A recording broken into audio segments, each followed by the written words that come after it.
Kenya, it really is a shame. This season, you are such a hater.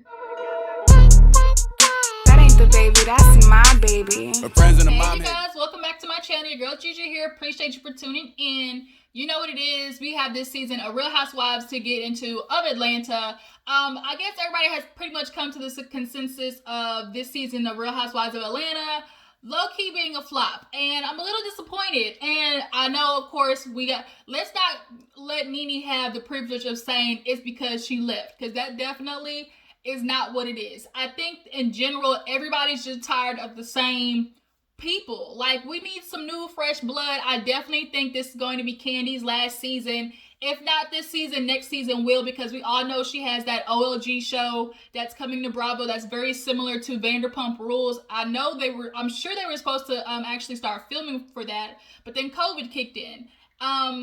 So I definitely feel like this is Kandi's closing season. Cynthia, I know she wanted to go out with a bang, and I'm assuming she knows she can feel, the end coming. So that's why she wanted such a big production with Mike with the wedding, as well as Kenya. I mean, we don't really care about what's going on with you and Mark, because we've been knew he was no good from the time we saw him on, this season y'all finally decided to film together. It definitely was like the slow burn where you see like the trail of sparks going to the firecracker and it's like boom, like your shit's about to explode. I kind of feel like that's kind of where all these ladies, time at Housewives is going. Like, it's just slowly but surely, coming to an end. We're slowly but surely burning, the grease out. So, it's definitely time for some new ladies. Honestly, y'all, I just thought of an idea, because, you know what? I'll talk about it when we get to that part. So, nonetheless, before we actually get into the review for Real Housewives of Atlanta, definitely want to do some birthday shout-outs. So, first, I'm going to go ahead and give a shout-out to my girl, Chandrika, down in the comments. I really appreciate your love and support. Been down for your girl, A1, day one, gonna stay one. Okay, appreciate you. And we all know Capricorns are the best. I mean, I'm pretty sure they just did a research on that. I think Capricorns are like top 3. And I don't care about the other 2, because we all know Capricorns are the best. And then we also have Troy. So I also want to say, Troy, down in the comments, appreciate you for tuning in to your girl, and happy birthday as well. The month of January is coming to an end, so if there are any other Capricorn birthdays, definitely put those down in the comments so I can shout you out. And I can't believe February is getting ready to start. This month is going by fast, and the madness, like, we're literally like T-minus like 24 hours away from inauguration, and it clearly looks like shit is trying to pop off with these crazy white folks. So I'm a little concerned. But until then, let's go ahead and get to these housewives to try and distract our minds from going into overload, thinking about what in the heck they could possibly do. So, housewives, you guys. So we opened up with Cynthia talking to Mike about the wedding. They did send out the invitations, to save the dates, and she wasn't expecting everybody to, go. Everybody's spread around the country. COVID's rampant. She didn't think that people were actually going to show up, but she sent out 250 invitations and 250 RSVPs came back. And so she's like, what are we going to do? And we all know the end result of that. Bravo definitely was not trying to put that on their track record of people getting sick at this super spreader event, aka Cynthia's wedding. They definitely did not want that on their contract, because people was gonna sue them left and right. So they let Cynthia do her own little filmage, and I'm sure they're gonna use her videos, But nonetheless, we all know they got married, and some people got sick at that wedding for sure. But the issue she's having right now is the inner battle of inviting her dad. Her dad was abusive to her mom, and her mom actually did the PSA for domestic violence, the thing that Kenya did. So she is struggling whether to invite her dad or not. And her dad went to the first wedding. Her dad and her brother walked her down the aisle. Was it brother or stepbrother, something like that? Walked her down the aisle. Now, that is a concern. She wants to invite him again. COVID is pretty much showing people that life is short, so you want to, take advantage of your family while it's there. Mike is giving her the advice of, look, like, this is about you. You can't think about what everybody else is going to say, but definitely was an intense moment at the end when we talk about it. So after that, we see, what did we see after that? I think we saw Kandi. Kandi is talking about her Kandi Cares drive. She was, on the like IGTV or like filming, talking about, doing the donations and helping people, and particularly single parents, with supplies during COVID and stuff like that. So talking about being a single parent, that goes into her raising Riley, and she's trying to take her baby daddy to court because he basically was doing what half the ancient baby daddies do, which is run away from his fatherly duties, whether it be actually being there in person or financially being there for your child. Now, obviously, I feel like pick one. If you can't do both, pick one. If you can't be there in person, the least you could do is financially support your child to make up for the absence and help the woman who carried that baby for 9 months and pushed them out regardless of y'all's relationship.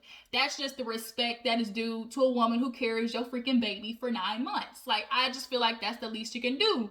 But Kandi, I think she low-key got a hater in her group because her friend was like, that shit's gonna get denied. And she's like, what do you mean? Basically, she feels like the court, as soon as they see, oh, Kandi Burruss, look at what she has, they're not gonna really care and have concern about her taking this man to court because it just seems like, well, you already have everything. What do you need his money for?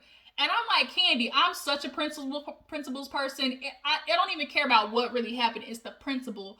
Like, and the principle is we laid down and we had this baby together.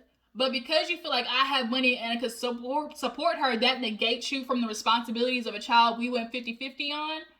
No, that's not fair. And she's like, he made his money too. Like, he has millions. I don't know what he did with his, freaking millions with all his, he might have blew all that shit away. Who knows? But the point is, if he had the money and chose not to take care of his child financially via it, I know that man could afford, like, if anything, $500 a month, like $1,000 a month. He could have afforded that. But whatever he decided to blow on is his problem. But like Riley said, I want my coin. I mean, from then to 18, like, you owed your dues. Kandi went out there, she's, sacrificed time with her child to make the money to be able to support her. But you get to go out there and, run the streets and, literally dig down all the women that are in the same group and then, like, not pay for your child. Like, I don't think that's cool. But the friend was like, y'all swear she really came off low-key. Like, as a secret hater. She was like, oh, so then the court's gonna be like, you gonna wait till you 18 to try and do it? And Kandi have to look at her like, I'm done talking to you. Because whether I decide to wait till she's 12 or 18, regardless, she's owed that money. So Mike Sterling, Eva's husband, is actually helping her, with the whole legal situation. Y'all know he's a lawyer. And he basically told her, look, like, we're gonna basically subpoena all his financial records. Y'all probably know he jacked all them hoes up. Talking about what he made, at least in the past 5 years, to see if, one, he was actually able to afford it, and two, if he was able to afford it, that means either way he owes the money. But it's even worse if he was making the money and still didn't send it. It's different if you don't have the money and you can't afford to send it. But if you was making money and you had it and you still weren't sending it to your child, like, that's fucked up, period. And her friend needs to quit thinking like everybody else, oh, she rich, she got millions, like, what does she need it for? It's not about do she need it, it's about what's owed, period. Moving on to the next topic. So we have Cynthia and Porsha meet for a little brunch date, and they're that waitress like came at the most inopportune time every single time when Cynthia was basically trying to get in the deets about what's going on happening with Porsha and Dennis. So Porsha is basically saying, you know what? It's so crazy how being with a person can change you. You get into a relationship hoping that you're going to change for the better when whether you be a boyfriend, fiance, or wife, like the whole point of being a partnership with somebody is to grow, build, and become better along the way. But if it starts to happen the opposite way, which is you start becoming worse, start gaining, negative qualities and acting all out of sorts, out of character, then you have to consider, is being with this person worth it? And so Porsha was basically saying like, girl, I'm getting mad. I'm snipping at shit that don't even make any sense. I'm finding the littlest reasons to get upset, which is naturally, what's going to happen because she clearly, there are, when you're quiet and you're not dealing with the stuff that somebody has done to you, aka he cheated on her while they were engaged, and then after cheating got found once again at Waffle House with a bitch at 3 in the morning, like the continuous hurt, yet she took him back and might have forgiven him, but what most people do is they'll still punish the other partner, because it's like, dang, that shit really still does hurt when I think about it. You'll be good, then you might watch a movie like A Thin Line Between Love and Hate, and then that shit starts spinning your head all over again, thinking about, you know what, that nigga did me the same exact way. You know what, I'm not gonna cook his dinner tonight. I might as well choke him in his sleep. Like, that's how that cycle goes. And so Porsha was explaining how she was waiting on him to bring a bottle, and she's like, it took like 20 dang minutes. So when he got upstairs, she just goes off. How the hell you take so long getting a bottle, doing this and that? I'm up here with the baby. And the concern is, exactly, she's holding the baby. And when you're at a point where you can no longer hold your composure until you're away from a child and you're doing it in front of them, that's unhealthy. So she's like, as of right now, I can't be around Dennis. So Cynthia was like, so speaking of Dennis, Mike was wanting to invite him to the wedding. So is that a yes or no? And she was like, I'm gonna need you to talk to Mike. You're the queen of the house. Use whatever you gotta use, player club style. Use what you got to get what you want. Like coochie credits, as Porsha put it. To make sure Dennis is not there because she can't deal with him right now. So, piece of advice, ladies, if you are with a man that is not bettering you, like, quit making yourself suffer. Like, I think people underestimate how much it is a choice to leave. And I understand, like, of course, there's, like, factors. But if you have the ability to leave, like, do it. At that point, it's no longer him doing it to you. Like, the way I explain it is, he is who he is, and he's doing what he's doing to you, and it's not going to change. But the thing is, you accepting it is based upon you. So at this point, it's no longer him doing it to you, it's you doing it to yourself. And you just have to understand, when you understand that, it's like, dang, I really got the power to leave. I can walk out on this nigga, and I really need to do that. And then boom, you on to bigger and better things. You stop putting your life aside. You're, choosing yourself, and you're bettering yourself. And that's what you do. Speaking of that, Drew. That's what you do, Drew. Ooh, that shit rhymes. So, speaking of that type of factor, we need to talk about Drew. Ralph lost his father. So, they're kind of dealing with that, but now they're moving. I'm interested to know, did she work her way up in that meeting when it came to the house? Because the way Ralph was acting was talking about, oh, my lawyers are going to see it. Oh, I'm going to purchase my house. You don't need to be there. I just need you to pack the shit up. I'll handle all the, the logistics. I swear to God, I hope, y'all, she found her way in that meeting, because when it comes time for y'all to split, you're going to realize Ralph didn't put none of your name, put your name on any of the stuff. So it's just unfortunate. Like, I just hope and pray, Drew,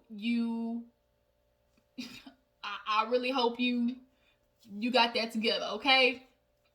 We don't watch no Tyler Perry movies and know how this goes. Y'all saw how Charles drug Helen's ass out of that house. We all saw that, okay? So, had her name been on the shit, we wouldn't be here. Like Medea said, half. Which half do you want? You want this half or that half? Period. So, the only concern I have with Ralph and Drew in this situation is his grief process. And he's already treating Drew all types of disrespectful. And she's accepting it. And yes, she, voices her issues. But my concern is, what I'm pretty sure is going to happen, he's going to start acting out and then blaming it on the loss of his father. And it very well may be, a little bit of it that has to contribute to him acting out. But Ralph is smart. He owns a tech business. He's very manipulative. We've seen it. The way he was at that table. He is going to use his father passing away as a good reason this time for why he wants to disappear 3 days to go to Destin, Florida, or Tampa, Florida. Oh, I just need to clear my mind. Losing my dad's really affected me. And Drew, you're gonna find out real hard that he's grieving and getting consoled by some other bitch in Tampa. So I'm gonna need you to give him room to grieve, but really take him to a therapist and let him figure that out so it's not coming out in other ways that hurts you. Because Ralph already is an issue, but him being a man that he is, that really isn't super emotional, that's gonna become an issue. I really feel like that's what's gonna start happening. Like, he's gonna act out and Drew's gonna allow him to slide for too long with the it's my dad passing away thing. And we're all sorry for his dad passing away. Definitely put that out there. Like, that's such a great loss. And he needs to find a proper way to grieve. But from what we see of him, he definitely uses what he can to fit what he needs at the moment. So, so we see Kandi carries the drive. All the ladies go over there. Porsha shows up. Kenya mad as hell, talking about, Porsha showed up on time for her photo op. And it's like, ooh, you hating. Kenya is not liking the fact that Porsha has now become a favorite. People did, love Kenya when she first came out. Ooh, Lord, I cut my finger. People really did, but her antics, got in the way. But nonetheless, she's really taking some real jabs at Porsha. So all the ladies get there. Kandi talks about how Porsha, gave $5,000. It was very generous, and she definitely mentioned, some people that she thought would be, really giving weren't. Who y'all think she's talking about? Who do y'all think she was talking about? Because Marlo made sure to get her photo op giving Kandi that check, okay? She made sure to let everybody know that she did her little piece of strange for a little piece of change, okay? That's what happened. So, do y'all think she was talking about Kenya, or do y'all think she was talking about Cynthia? Hell, she could have been talking about both. But as they're doing the charity, Kenya is on them. Like, oh, you need to be right here. Can we have one person right here so we get the line going? Then, Porsha's talking to the ladies about what happened with Dennis. And Kandi was like, well, Todd was like, yeah, Dennis don't have a problem being there as long as, or there won't be a problem as long as you don't bring a date. And it's like, well, damn, like, how y'all gonna tell me what I can and can't do when I'm not even with this man? So then here goes Kenya, less talking, more working. And we all remember how that was when they were doing that little construction thing. Kenya definitely loves to try and take charge and steal a scene. She didn't like that Porsha was over there. All the ladies were gathering and having conversation centered around Porsha because Kenya has no storyline this season, period. Which is why it clearly just came out that her and Toya were the ones, being scissor sisters of bumping coochie at the bachelorette party. And I feel like they strategically are releasing this shit. Like, they're strategically waited till right before the trip came to release that, it was Kenya and Toya who did the do, possibly had this threesome with the stripper. Like, we clearly see how this is going. And hell, Kenya might have did it because she had no other choice. She's like, shoot, I gotta hold something out so I can keep my little check from Bravo coming. So they all go sit down and talk about the trip. Matter of fact, they talk about, trying to get away, and Kenya wants to plan it, so they settle on South Carolina. And all the ladies are ready to, get away because COVID definitely has taken its toll, and everybody needs to get away from their man, have, a nice little, ladies trip. So we see the preview at the end of the episode, how that goes. So we see a cute little scene with Cynthia and Noelle. Y'all, Noelle is Cynthia's daughter. She is literally Leon in the face, but Cynthia's head shape. Like, it's so crazy. But she's very beautiful. But speaking of Noelle, she's, became this influencer. And she's definitely taking her modeling path. I say modeling, but her influencing path. Using it to the best of her abilities. What I can appreciate, though, is the difference that seems to be very apparent between how Riley is taking on, adulthood versus Noelle. You can definitely tell Noelle just has a little bit more of I'm not saying that Riley isn't a go-getter, but it just doesn't seem like she has like that passion, that like urgency to like do like Noelle does. And obviously that's because she knows she has a fallback plan. And she knows she has stuff that's taking care of her. Like, to watch Noelle be like, man, mama, I gotta pay these bills. I have to pay for this apartment. You know, I have to keep up with. And Noelle and Cynthia's like, oh my God, my baby's so grown up. Like, she's giving face as soon as she turns on the, you know, the FaceTime and everything. And it was definitely, to see Noelle like that makes me, now that I think about the idea that I was gonna say, there needs to be some type of censor stuff around Noelle and her going to college. Like, that would be a great, you know, spinoff from Real Housewives of Atlanta following. I know Noelle has a group of, you know, kids that she hangs out with. And I think she has a girlfriend. Does she still have that girlfriend?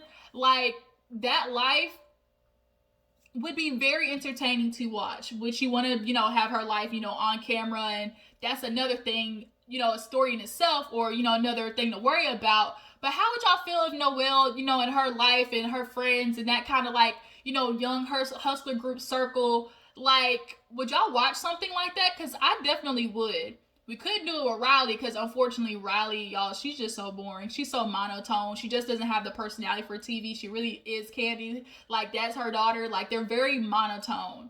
And unfortunately, where the hell is Kayla? Like, Todd's daughter. Like, hell, we could have seen Kayla like take off and try to do something.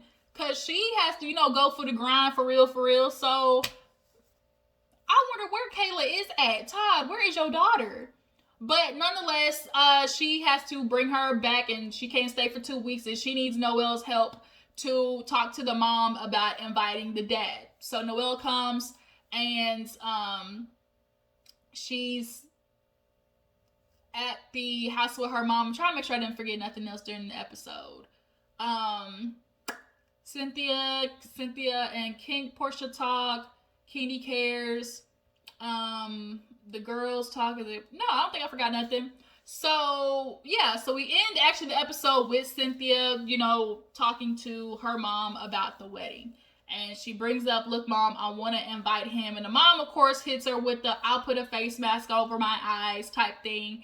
And as much as, you know, there are those moms who want to be like, I don't have a problem, but then the energy is just giving off like F you in this whole situation. And that's what the mom definitely was giving off. She didn't like the fact that she posted anything about her dad for Father's Day. She said that hurt her feelings, and like, oh, you know, Cynthia talking about the memories they had. If she visited her dad on the summers and she had good memories, like, as a child, that is a very awkward place to be in, you know, having one parent that, you know, fucked over another one, but still having a relationship with them, because it's independent of what the two parents went through.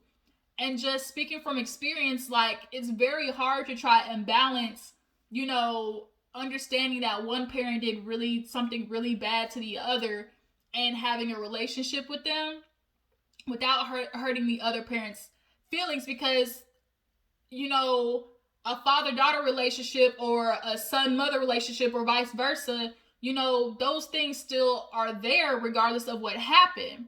So Melody was right there and was like, you know, I still talk to dad. Like, we have a relationship. And the mom was like, oh, for real? She was like, I mean, yeah.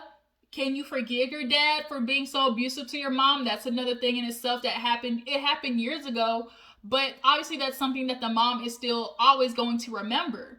And I guess she's also holding it into that she didn't appreciate the PSA was on TV, and she had people from back home talking about, oh, how dare you lie on him? He's a God-fearing man. He goes to church. You know, the typical, because somebody goes to church, that means they just could never do wrong. And I guess that explains why we always have all these priests, you know, coming out, always the headlines coming out that they've been touching little kids behind the church, you know, for 10, 20 years. Like, that doesn't mean nothing.